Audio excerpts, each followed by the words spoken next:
Hold on, wait. Let me fix my wig and myself. Because I'm so tired of everybody talking about some, hold on. Everybody saying she big. Look at her trying to run. She can't run. Run!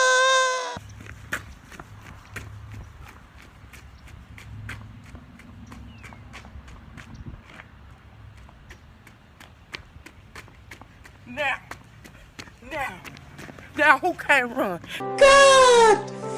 Wow! Now who can't run? Who can't run? Yeah.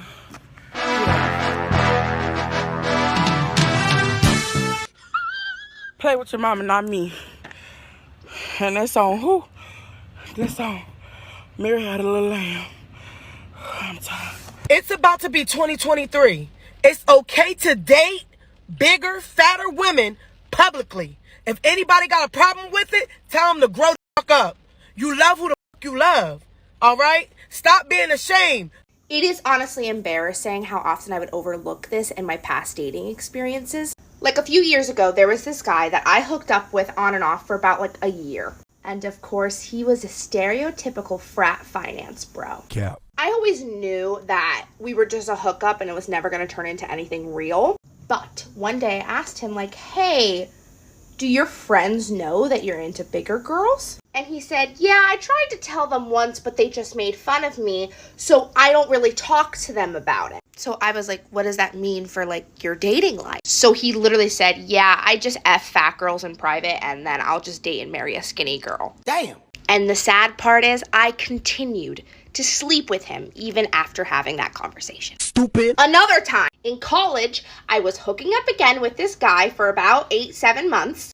And I spent about like 60 to 70% of my nights staying over at his place. He would sometimes order dinner from places nearby us. And when he'd walk to go pick it up, I'd be like, oh, let me come with you. And he always said, nah, it's okay. You just stay here. I got it. And the few times that I did go with him, he wouldn't hold my hand. He wouldn't touch me in public. It's an evil world we live in. Then all of a sudden, I get a text from him saying, oh, I can't see you anymore. I have a girlfriend. And I'm like, wait, what? Like, we spent a lot of nights together. This man literally said, yeah, I would go on dates during the day or nights I didn't see you, and then you would just come over the other nights. You're a victim. And I wish I could tell you that I learned from these experiences and that I raised my bars and I never let other men treat me like that. But I can't say that to you. I was just so desperate for male validation that I put up with all of these terrible experiences knowing full well what was happening. These people want to believe that no one finds fat people attractive, but that's just incorrect. There's plenty of men that find us attractive, but they will never, ever be honest about it because they're so afraid of going against the grain. What do you mean by that? Of being made fun of for being into bigger girls. And it's truly atrocious because we're f***ing hot. So if you're one of these fat baddies like me who put up with terrible shit like this from men, please stop! Shout out to the first woman for being a good sport. You shouldn't be with anybody that's ashamed of being with you. When women set standards, they just be some real crazy obligations. Now, if someone doesn't want to acknowledge they even speak to you or want to be seen with you, that's a standard, and you shouldn't go under that. However, notice how women break rules for certain guys and make rules for others. Because I'm 100% sure it's some men that she could have been with that would have treated her great, but they wasn't the frat bro. You ain't lying. Maybe, just maybe, those men didn't like big girls. They just wanted the low-hanging fruit. It doesn't mean that it's a fruit that they really want. Let's just say for some odd reason, oranges and apples grow on the same tree. It just so happens that the apples are very low and the oranges are high and we have to climb for them. Now, although I prefer oranges and I really like oranges and I don't like apple, if I'm hungry and the apple is arm's reach, then I grab the apple. That doesn't mean that I like apples. And if somebody catches me in the corner and they see them eating a lot of apples, and then they look at me and be like, his favorite fruit is apple. He loves apples. No. Humans are lazy by nature. This is no pun intended. Let's say you have snacks in the house.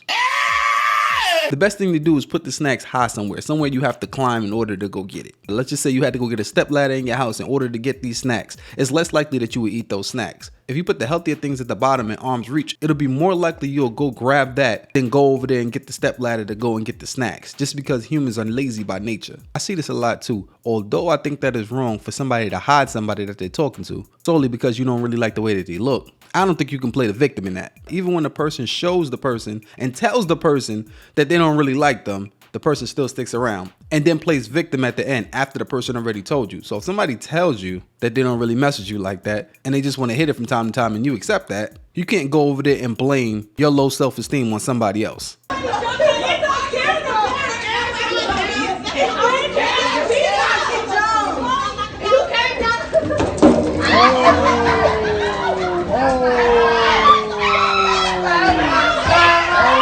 The woman that she was arguing with was all the way down the stairs, far, far, far away. But when the woman was falling down, the stairs, she backed up in fear. But they posted the video. I'm sure the lady was all right. I was telling the ladies, a man will sleep with you, baby, and he don't like you. He will live with you and be with you and don't like you. All the girls was upset. You don't know what you talking about, auntie. You older. That's old school way. I'm only about to be 40. Let me tell you something. Most of these niggas do not like you. They like the benefits of you. They really don't like you. They just don't want to break up with you because they don't want to lose the benefits of what comes with you. But talking to you, going out with you, they be irritated with y'all. A man will fuck with you and not fuck with you for real. It's so funny how y'all can put out there, niggas ain't shit. They all liars. They all cheaters.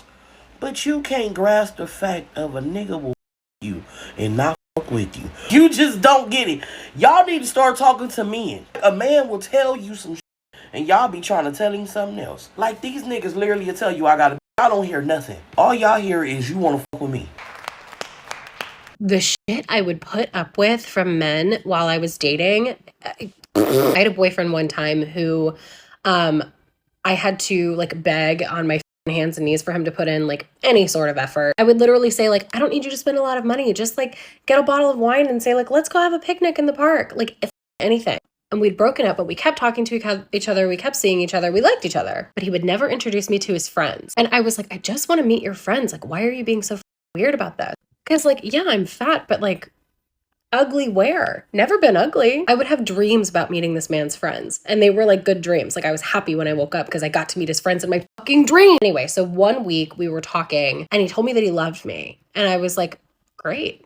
I love you too. Like this is perfect. And so that week we were getting ready to go to a party at his friend's house. I was finally going to meet his friends. And his iPad goes off because this messy idiot had his text synced to his iPad. And I saw a text on his iPad from somebody named Sarah who said like, I had a great time with you this week. I'd love to see you again. Are you around? And he texted from the other room while I was getting ready in his bedroom. Yeah, I'd like to see you again too. I'm busy tonight, but we'll figure it out. Something like that. I'm busy tonight. The very same week he had told me that he loved me. I, of course, was very upset. I didn't go to the party. And he just told me he was scared of being committed. Okay. And I dated that man for 2 years. Stupid. Once we broke up for the last time, we kept seeing each other after, which was actually like the exact way it should have been the entire time because we did really like each other and have fun together, but we just like were not compatible. No shit, Sherlock! And this man had the nerve to say to me, yeah, I haven't hooked up with like a really hot girl yet. He cold. Hey, what? What he meant was skinny, actually. This same man, after 2 years together, would not invite me to Thanksgiving with his family. And so I invited myself. What? I should have taken the hint that I was not wanted and he didn't love me. It's fine. Oh, he meant hot girl, not just skinny girl. And that's the problem when you're in denial. It's not that you're less of a person. It's just that certain people find other people attractive. That'll be like a woman telling a short guy that she never hooked up with somebody that was good looking and the short guy be like, she meant tall. No, she meant good looking. Again, I'm against anyone talking to somebody that doesn't acknowledge them. But she mentioned they broke up and they kept on talking afterwards. In other words, they were just sleeping together still. If a man can get everything he wants without having a relationship with you, he's not going to have a relationship with you because he's still getting what he wants. The majority of men, not all men, are monogamous or get into relationships out of necessity. In general, if you give a man an option to be able to sleep around and still get the benefits of a relationship without being in a relationship, he's going to take that route. So we can't blame the men in these situations because they not only told these women, they also treated them that way. Everything says this guy don't want to talk to you. And he doesn't take you serious, but they're adults and they still continue to talk to the person. Now that's on you. You can't blame somebody else for your mistakes. Fool me once, shame on you. Fool me twice, can't put the blame on you. Got him. We fucking got him.